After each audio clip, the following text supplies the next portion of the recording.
جو بات میرے والد نے کہی وہ میرے لیے حیران کن تھی۔ میں نے کبھی ایسا نہیں سوچا تھا۔ کہنے لگے میں چاہتا ہوں تم کنزا کو اچھے سے جاننے کی کوشش کرو، مجھے وہ تمہارے لیے پسند ہے، اگر تم اسے پسند کر لو تو میں بات آگے بڑھاؤں۔ میں نے کہا بابا میں نے کبھی ایسا سوچا تو نہیں۔ وہ کہنے لگے تو اب سوچ لو، اچھی لڑکی ہے۔ اپنے والد کی بات پر میں سوچ میں پڑ گیا تھا۔ کنزا میں ایسی کوئی بری عادت نہیں تھی کہ مجھے اچھی نہ لگتی، لیکن میں نے کبھی شادی کے حوالے سے اس کے بارے میں کبھی نہیں سوچا تھا۔ بہرحال میں اپنے کمرے سے منسلک گیلری میں آ گیا۔ میں کنزا کے بارے میں ہی سوچ رہا تھا جب برابر والے کمرے سے باتوں کی آواز آئی۔ ہاں اب ٹھیک ہوں، ظاہر ہے چلنے میں تکلیف تو ہوگی، لیکن یہ اس تکلیف سے کم ہے جو ڈیڈ کے تھپڑ سے ہوئی تھی، اور اس سے زیادہ تکلیف اس وجہ سے ہوئی تھی کہ وہ تھپڑ اس عورت کی وجہ سے میرے منہ پہ پڑا تھا۔ آئی ہیٹ ہر۔ نہیں، میں کیوں چھوڑنے لگی اس کنزا کی بچی کو؟ میں چھوڑوں گی نہیں۔ بابا کے سامنے بڑی معصوم بنتی ہے۔ بابا میرے ہیں، فرمائشیں اس کی پوری کرتے ہیں۔ کیوں کرتے ہیں؟ مجھ سے نہیں ہوتا یہ سب برداشت۔ پتہ نہیں وہ کس سے باتیں کر رہی تھی، بڑی عجیب لڑکی تھی۔ بہرحال میں اپنے کمرے میں آ گیا، آفس جانے کی تیاری کرنے لگا۔ میری بہت ضروری میٹنگ تھی۔ میٹنگ کے بعد میں سائٹ ایریا پہ چلا گیا۔ باقی کا دن میرا وہیں گزرا تھا۔ 3-4 دن بعد عمل چلنے پھرنے کے قابل ہو چکی تھی۔ شاید اسے لان میں بیٹھنا زیادہ پسند تھا۔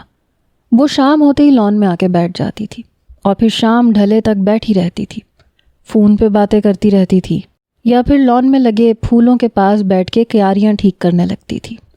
ہاتھ مٹی سے بھرے ہوتے تھے، شاید اسے باغبانی کا شوق تھا۔ آج بھی جب میں آفس سے واپس آیا تب بھی وہ آلتی پالتی مارے باغ میں ہی بیٹھی ہوئی تھی، لگ رہا تھا پھولوں سے باتیں کر رہی ہو۔ میرے لیے یہ بھی ایک حیران کن سی بات تھی۔ وہ پھولوں سے یوں باتیں کر رہی تھی جیسے کسی ننھے منھے بچے سے بات کر رہی ہو۔ میں نے کبھی اسے پھول توڑتے ہوئے نہیں دیکھا تھا۔ میں اندر لاؤنج میں چلا گیا، دیکھا تو پھپھو نے چائے کا اچھا خاصا اہتمام کیا ہوا تھا اور خود بھی تیار لگ رہی تھیں۔ لگ رہا تھا جیسے کوئی مہمان آنے والا ہے۔ میں نے پوچھا پھپھو کیا بات ہے، اتنی تیاری، کون آ رہا ہے؟ کہنے لگی ہاں کنزا کو دیکھنے کے لیے کچھ لوگ آ رہے ہیں۔ یہ سن کے میں چپ سا ہوا، پھر مسکرانے لگا۔ میں نے کہا اچھی بات ہے۔ وہ کہنے لگی تم فریش ہو کے آ جاؤ، بس یاسر آتے ہی ہوں گے۔ میں نے کہا ٹھیک ہے میں آتا ہوں۔ میں اپنے کمرے میں آ گیا۔ میں کچھ سوچ میں پڑ گیا تھا، حالانکہ کنزا میرے لیے کل تک کچھ بھی نہیں تھی، بس بابا نے دماغ میں ڈال دیا تھا۔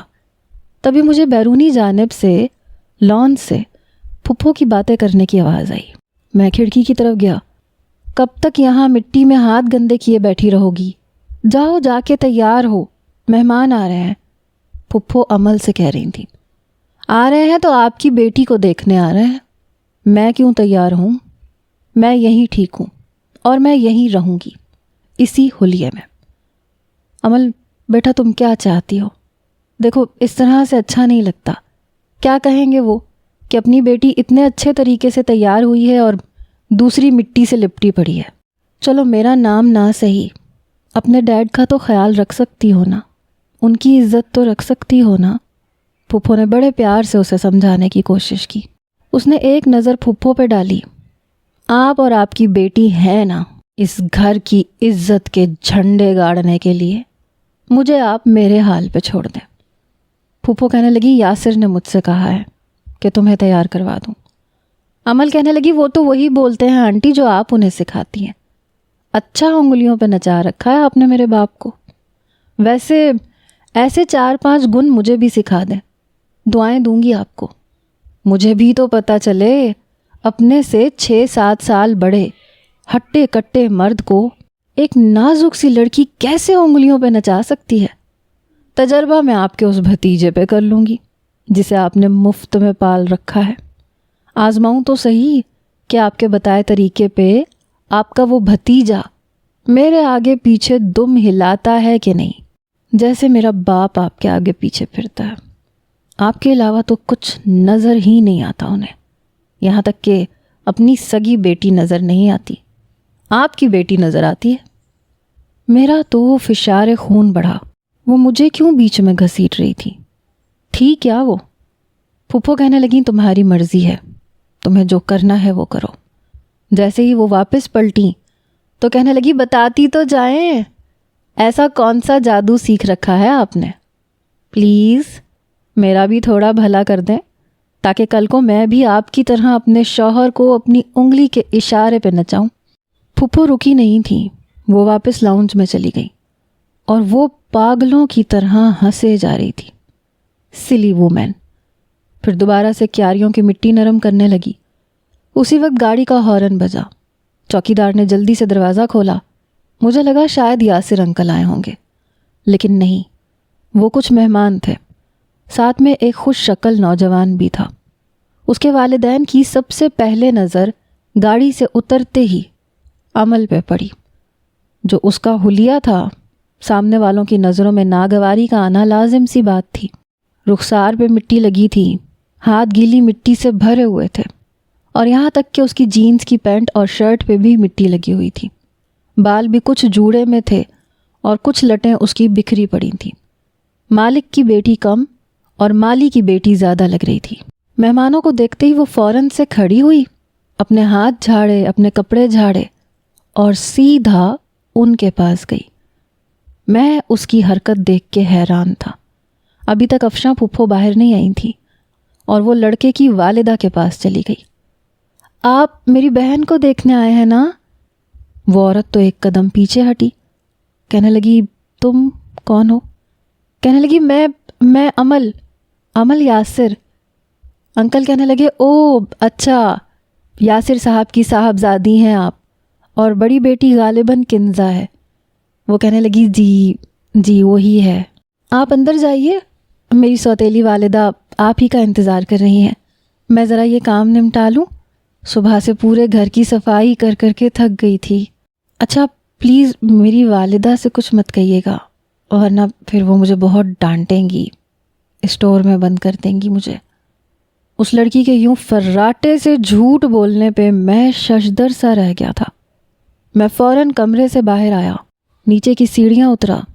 تب تک افشاں پھپھو لاؤنج سے باہر آ چکی تھی، البتہ کنزا شاید کچن میں تھی۔ تبھی میں نے عمل کو اندر آتے دیکھا۔ وہ سیدھا اوپر کا زینہ چڑھ گئی۔ میں اس کے پیچھے ہی اوپر گیا۔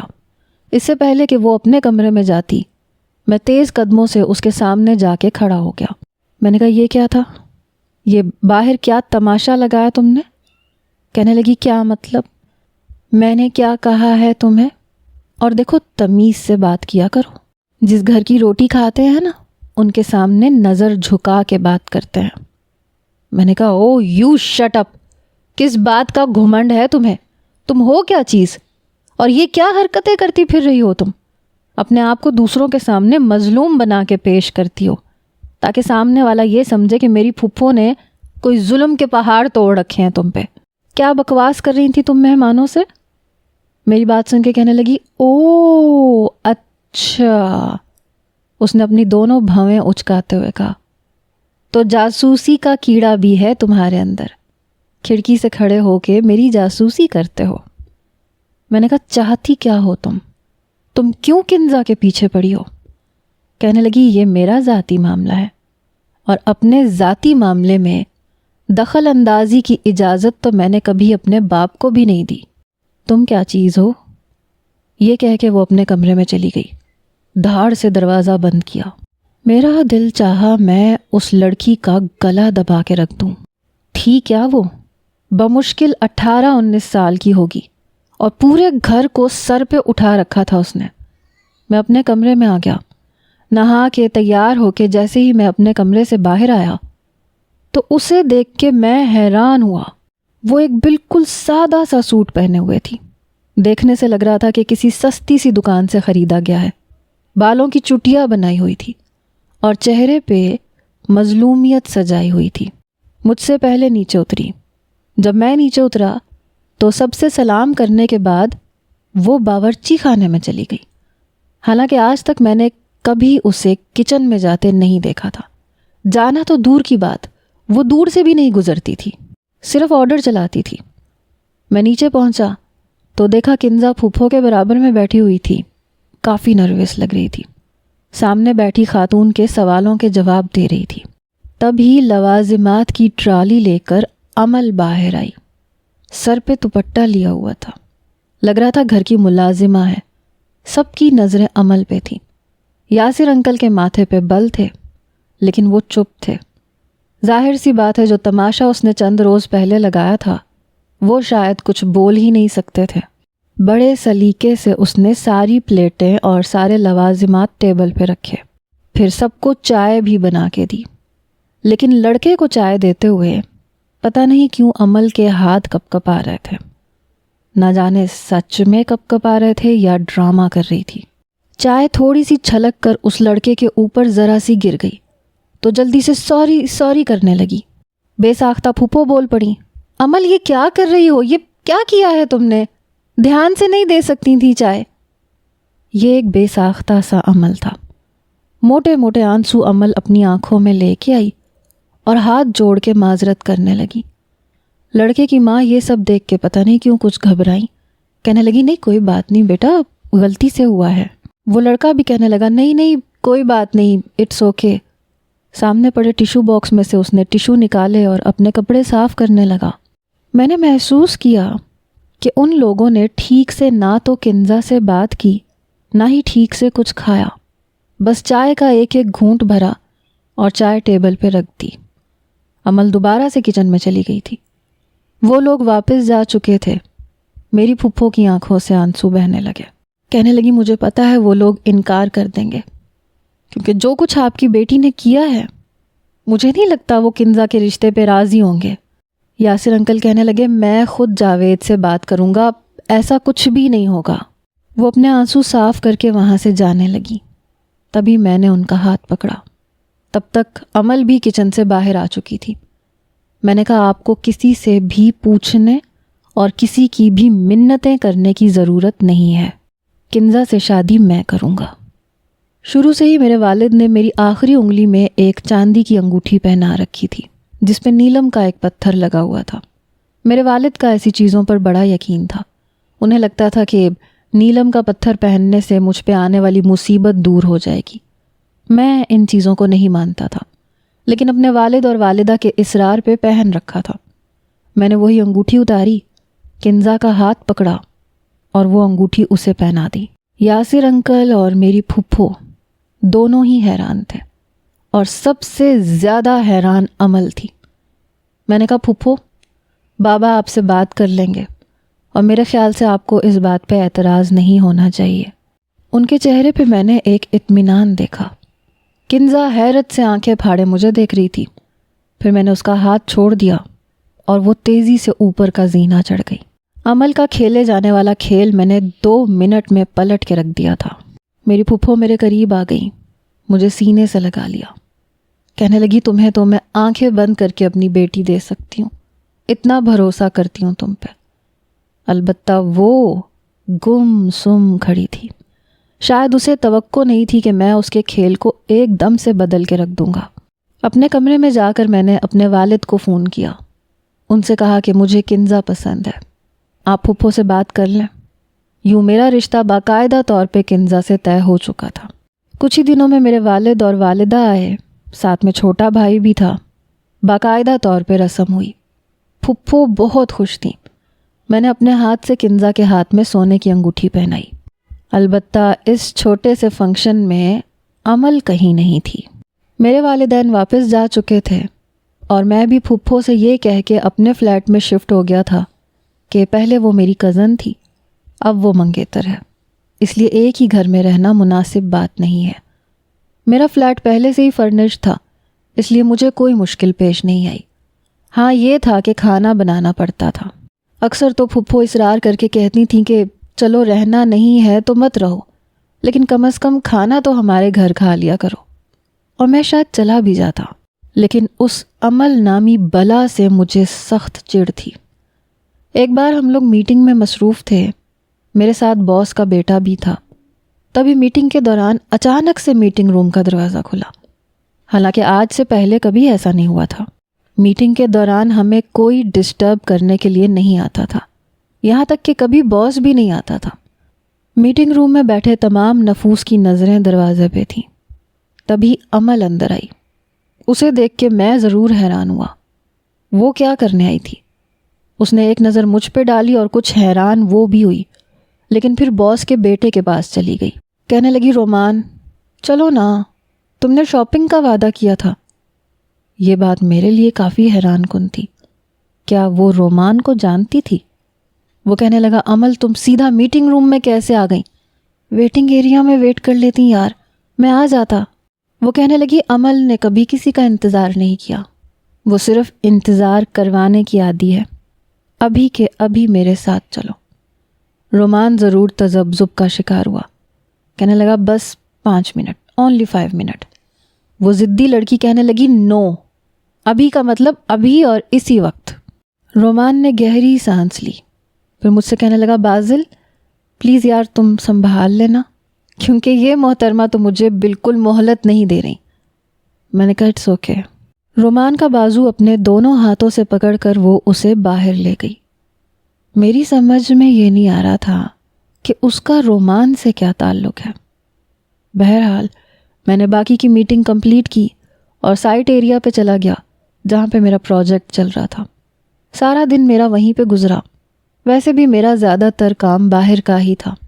اب میں چونکہ اپنے فلیٹ میں رہتا تھا، اس لیے زیادہ تر کھانا باہر ریسٹورنٹ سے ہی کھا لیتا تھا۔ ابھی بھی بھوک شدت سے لگ رہی تھی، اس لیے واپسی پر میں ایک ریسٹورنٹ میں چلا گیا۔ جیسے ہی آرڈر دیا، اسی وقت میں نے رومان اور امل کو ریسٹورنٹ میں داخل ہوتے ہوئے دیکھا۔ اگر میں نے آرڈر نہ کیا ہوتا تو یقیناً میں یہاں سے اٹھ کے چلا جاتا۔ میرا تو لنچ بھی آ چکا تھا، اس لیے نظریں جھکائے میں چپ چاپ کھانے لگا۔ میرے برابر والی ٹیبل پہ ہی وہ لوگ آ کے بیٹھے۔ حالانکہ رومان کہہ رہا تھا، یار کہیں اور چلتے ہیں، وہ کہنے لگی، نہیں، اب یہاں آ گئے ہیں تو یہیں کھانا کھائیں گے اور اسی ٹیبل پہ بیٹھ کے کھائیں گے۔ بہت ہی کوئی آوارہ قسم کی لڑکی تھی، تو یہ اس کے ساتھ وقت گزارتی تھی اور اپنے باپ سے کہتی تھی کہ کمبائن اسٹڈی کر رہی ہے۔ پتہ نہیں کیوں مجھے اس لڑکی سے نفرت سی محسوس ہونے لگی تھی۔ رومان کی شاید مجھ پہ نظر پڑ گئی۔ امل سے کہنے لگا، بازل بھی یہاں ہے، امل میں 2 منٹ اس سے بات کر لوں؟ کہنے لگی، نو، بالکل نہیں رومان، یہ میرا وقت ہے اور میں اپنے وقت میں کسی بھی ایرے غیرے سے تمہیں بات کرنے کی اجازت نہیں دے سکتی۔ مجھے ایسے لگ رہا تھا جیسے رومان اس کے حکم کا غلام ہو۔ شاید وہ مجھ سے میٹنگ کے متعلق کچھ پوچھنا چاہ رہا تھا۔ میں نے بھی منہ اٹھا کے نہیں دیکھا، نہ میں نے خود سے کوئی بات کی۔ کہنے لگی، بس یہاں سے لنچ کرنے کے بعد ہم لوگ شاپنگ مال جائیں گے۔ وہ کہنے لگا، ٹھیک ہے، لیکن رات کا ڈنر تم ہماری طرف کرو گی، ڈیڈ اور موم تمہیں بہت یاد کر رہے تھے۔ وہ کہنے لگی، ہاں کیوں نہیں، میں بھی ماموں کو بہت مس کر رہی ہوں۔ یہ میرے لیے ایک بہت بڑا انکشاف تھا۔ رومان اس کا کزن تھا، کیونکہ میں نے آج تک کبھی اسے پھپھو کے گھر آتے جاتے نہیں دیکھا تھا۔ وہ کہنے لگا، اور تمہاری اس سوتیلی ماں کا کیا حال ہے؟ کہنے لگی، آج کل تو بڑے مزے میں ہے، کنزا کا رشتہ طے ہو گیا ہے نا۔ رومان کہنے لگا، اچھا واقعی؟ چلو یہ تو اچھی بات ہے، تمہاری تو جان چھوٹ جائے گی۔ کہنے لگی، ہاں اچھا ہے کہ اس کا رشتہ اس کی اوقات کے حساب سے طے ہوا ہے۔ اگر کسی اچھے گھر میں ہوتا نا تو مجھے بڑا دکھ ہوتا، بلکہ مجھ سے برداشت ہی نہیں ہوتا، لیکن جہاں ہوا ہے وہ اس کے لیے بالکل پرفیکٹ ہے۔ جیسی وہ 2 ٹکے کی ہے، ویسے ہی وہ لڑکا بھی 2 ٹکے کا ہے۔ وہ محاورہ ہے نا، اللہ ملائی جوڑی ایک اندھا ایک کوڑی، یہ کہہ کے وہ ہنسنے لگی اور مجھے لگا جیسے میرے اندر آگ سی بھڑک گئی ہو۔ رومان بھی ہنسنے لگا۔ وہ تو شاید ہر بات سے انجان تھا، لیکن وہ لڑکی جان بوجھ کے میرے برابر والی سیٹ پہ بیٹھی تھی اور جان بوجھ کے ایسی باتیں کر رہی تھی۔ پتہ نہیں اسے تکلیف کس بات کی تھی۔ مجھ سے کھانا بھی ٹھیک سے نہیں کھایا گیا، باقی کا کھانا میں نے وہیں چھوڑا، بل دیا۔ البتہ ریسٹورنٹ کے دروازے کے پاس پہنچ کر میں نے پلٹ کر ایک نظر اسے یوں دیکھا کہ نظروں سے ہی اسے مار ڈالوں گا۔ وہ بھی مجھے ہی دیکھ رہی تھی۔ نظروں کے تصادم پہ پہلی بار گڑبڑا کے اس نے نظریں بدلی۔ میرا بس نہیں چل رہا تھا میں کیا نہ کر گزروں۔ سیدھا رف ڈرائیو کرتے ہوئے میں اپنے فلیٹ پر پہنچا۔ ٹھنڈے پانی سے شاور لینے کے بعد میرا غصہ کچھ اعتدال پہ آیا۔ اگلے روز میں پھپھو کے گھر چلا گیا کیونکہ چھٹی کا دن تھا۔ دوپہر کو میں ان کے گھر پہنچ گیا۔ پھپھو مجھے دیکھ کے بہت خوش ہوئیں، کہنے لگی بس میں کھانا لگانے لگی ہوں، کھانا کھا کے پھر ہم بیٹھ کے باتیں کریں گے۔ میں نے کہا نہیں، میں کھانا کھا کے آیا ہوں، مجھے تو ان کے گھر کا پانی بھی نہیں پینا تھا۔ کہنے لگی ارے ایسے کیسے، تم مجھے بتا دیتے میں تمہاری پسند کی کوئی چیز بنا دیتی، کھانا تو تمہیں میرے ساتھ ہی کھانا پڑے گا۔ میں نے کہا نہیں پھپھو، بالکل بھی بھوک نہیں ہے، ابھی کھا کے آیا ہوں۔ تبھی امل سیڑھیاں نیچے اتری، مجھے دیکھ کے آدھی سیڑھیوں پہ رکی، بس 1-2 پل کے لیے، پھر سیڑھیاں نیچے اترنے لگی۔ میں نے کہا پھپھو یہ کنزا نظر نہیں آ رہی، کہاں ہے وہ مسکرانے لگی، کہنے لگی اپنے کمرے میں ہے۔ جیسے ہی تمہاری گاڑی کا ہارن سنا فوراً اوپر چلی گئی۔ ظاہر سی بات ہے بیٹا، رشتے کی نوعیت بھی تو بدل گئی ہے۔ میں نے کہا یہ کیا بات ہوئی، پہلے وہ میری کزن ہے اور منگیتر بعد میں ہے، اگر آپ کو اعتراض نہ ہو تو میں جا کے مل لوں۔ اس سے پہلے کہ پھپھو کچھ کہتی امل بول پڑی، کہنے لگی ہاں جائیے، آپ کی منگیتر ہے، آپ کا تو پورا حق ہے جیجا جی، میری طرف سے آپ کو پوری اجازت ہے، جائیے۔ اپنی آنکھیں پٹپٹاتے ہوئے مجھ سے کہہ رہی تھی۔ میں پہلے سے ہی تپا پڑا تھا۔ میں نے کہا پہلی بات تو یہ کہ مجھے کنزا سے ملنے کے لیے تم سے اجازت لینے کی ہرگز بھی ضرورت نہیں ہے، اور دوسرا یہ کہ تم میری سالی نہیں ہو، اس لیے میرا تمہارا سالی بہنوئی والا کوئی رشتہ نہیں ہے، کیونکہ میری پھپھو تمہاری سگی ماں نہیں ہے اور نہ کنزا سے تمہارا کوئی خون کا رشتہ ہے۔ Keep it in your mind. اپنی انگلی اٹھا کے میں نے اسے تنبیہی انداز میں یہ بات کہی۔ وہ مسکرانے لگی، او ہو آپ کو تو برا لگ گیا جیجا جی، آپ کی پھپھو میری سگی ماں نہ سہی لیکن میرے شوہر کی تو سگی بیوی ہے نا، اور پھر کنزا بھی میرے باپ کی سگی بیٹی تو نہیں ہے، لیکن سارے حق بیٹیوں والے جتاتی ہے، کندھے پہ یوں سر رکھتی ہے جیسے میرا باپ اس کا باپ ہو۔ اور جیجا جی شادی کے بعد جو جہیز آپ کے گھر پہ کنزا لے کے آئے گی نا، وہ میرے باپ کے پیسوں کا ہوگا، تو اس حساب سے میرے بڑے رشتے نکلتے ہیں آپ کی طرف۔ Keep it in your mind. آخری جملہ جما کے ادا کیا تھا۔ میں نے گہری سانس لی، اپنے دونوں ہاتھ اپنے پینٹ کی جیب میں ڈالے۔ میں نے کہا میں لعنت بھیجتا ہوں ایسے جہیز پہ جو کسی کے احسان تلے ہو کے مجھے ملے، میرے لیے کنزا کافی ہے۔ جہیز تم ساتھ لے کے جانا کیونکہ تمہیں زیادہ ضرورت پڑے گی، اور رومان کا گھر بہت بڑا ہے، کم از کم 4 ٹرک جہیز کے لے کے جاؤ گی تب جا کے لگے گا کہ لڑکی کچھ لے کے آئی ہے، اور بنا جہیز سسرال جانا تم جیسی لڑکیوں کے لیے مشکل ثابت ہو سکتا ہے، کیونکہ بڑا بنگلہ، بڑا سسرال، بڑی فرمائشیں، اور تم جیسی بدتمیز لڑکی کو بنا جہیز سسرال میں کوئی برداشت کر بھی نہیں سکتا۔ شاید جہیز کے بل بوتے پہ تمہارا گھر بس جائے۔ رہ گئی کنزا کی بات، تو جتنی خوبیاں اس میں ہیں وہ بنا جہیز کے میرے ساتھ بڑی خوشی سے ساری زندگی گزار سکتی ہے۔ میری بات پہ اسے آگ لگی، اور میں یہی چاہتا تھا کہ اسے آگ لگے۔ کہنے لگی منہ سنبھال کے بات کرو ورنہ۔ اس بار اس کا لہجہ بلند تھا۔ میں نے کہا آواز نیچے رکھو، سمجھی؟ اپنی زبان کے جوہر تم میری پھپھو کو دکھا سکتی ہو کیونکہ تمہیں یہ لگتا ہے کہ تمہارے باپ نے میری پھپھو سے نکاح کر کے انہیں اپنے گھر میں رکھ کے ان پہ احسان کیا ہے، لیکن میرے ساتھ بکواس کی نا منہ توڑ کے رکھ دوں گا۔ افشاں پھپھو بری طرح سے گھبرائیں۔ میں بڑے غصے میں تھا، غصے میں تو وہ بھی بہت تھی، اس لیے پھپھو ہم دونوں کے بیچ میں کھڑی ہو گئی۔ مجھ سے کہنے لگی بازل کیا ہو گیا تمہیں، تم اوپر جاؤ، کنزا اوپر ہے۔ امل کو تو جیسے آگ لگی، وہ کہنے لگی جی نہیں، یہ گھر سے باہر جائے گا۔ اس کی ہمت کیسے ہوئی میرے ساتھ اس لہجے میں بات کرنے کی؟ وہ تل ملا کے رہ گئی تھی۔ میں نے کہا مجھے بھی شوق نہیں ہے تمہارے گھر میں رہنے کا، میں صرف اپنی منگیتر کو لینے آیا ہوں۔ پھر میں نے وہیں سے کنزا کو پکارنا شروع کیا۔ وہ گھبرائی ہوئی نیچے اتری، کہنے لگی جی۔ میں سیڑھیاں اوپر چڑھا، کنزا کا ہاتھ پکڑا، اسے نیچے اتار کے لے کے آیا، حالانکہ وہ سادے سے حلیے میں تھی۔ میں نے کہا پھپھو میں اس کو لے کے جا رہا ہوں، ہم لوگ ڈنر کے بعد واپس آئیں گے۔ یہ کہتا ہوا میں کنزا کو اپنے ساتھ باہر لے گیا۔ گاڑی کا دروازہ میں نے بڑے غصے سے بند کیا۔ وہ کافی گھبرائی ہوئی لگ رہی تھی۔ میں نے گاڑی سٹارٹ کی، بنگلے سے باہر نکالی۔ مین روڈ تک لا کے جب میں نے کنزا کی طرف دیکھا تو وہ اپنی انگلیاں چٹک رہی تھی۔ میں نے کہا، یہ تمہیں کیا ہوا ہے؟ نارمل ہو کے بیٹھو، کچھ نہیں ہوا ہے، سمجھی نا؟ شاید میرا لہجہ بلند تھا، وہ ابھی بھی چپ چاپ اپنے ہاتھوں کو دیکھ رہی تھی۔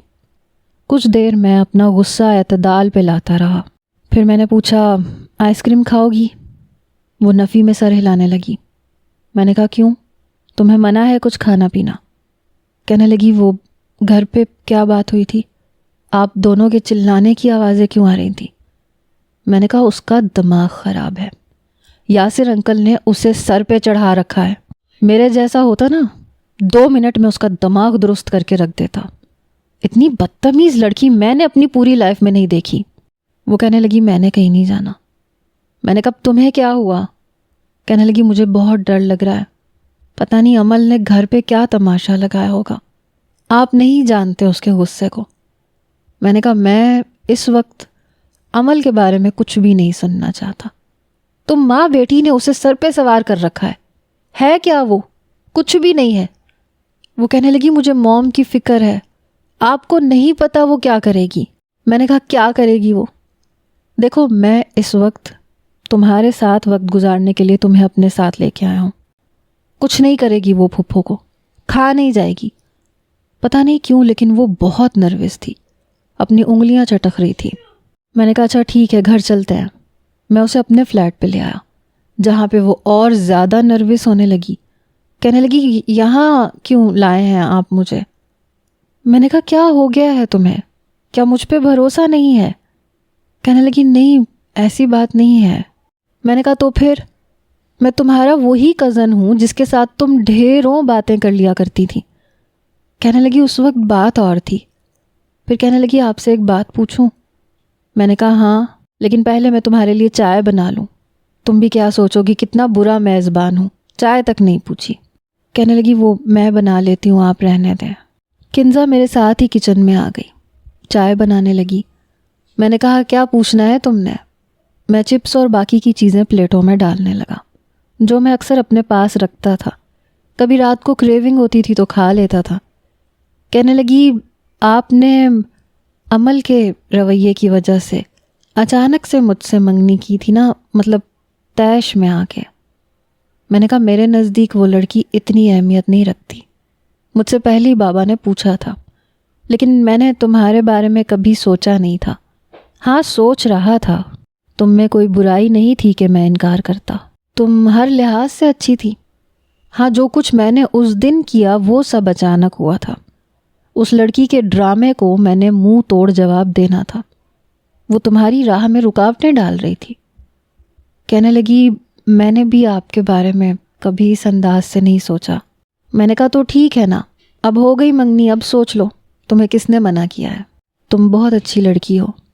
وہ نظریں چرانے لگی، پھر بسکٹ اور چپس کی پلیٹیں اٹھا کے ٹرے میں رکھیں اور باہر چھوٹی سی گول میز پہ رکھنے لگی۔ چائے بھی رکھ دی۔ کہنے لگی، 6 مہینے بعد آپ واپس چلے جائیں گے؟ میں نے کہا، ہاں، ارادہ تو یہی ہے، ویسے بھی 2 مہینے تو ویسے ہی ختم ہو ہی چکے ہیں، لیکن پروجیکٹ بہت بڑا ہے، سمجھ نہیں آ رہی اگلے 6 مہینوں میں بھی کمپلیٹ کر پاؤں گا یا نہیں۔ میں خود یہی چاہتا ہوں کہ جلد از جلد یہ پروجیکٹ کمپلیٹ ہو اور میں واپس کراچی جاؤں۔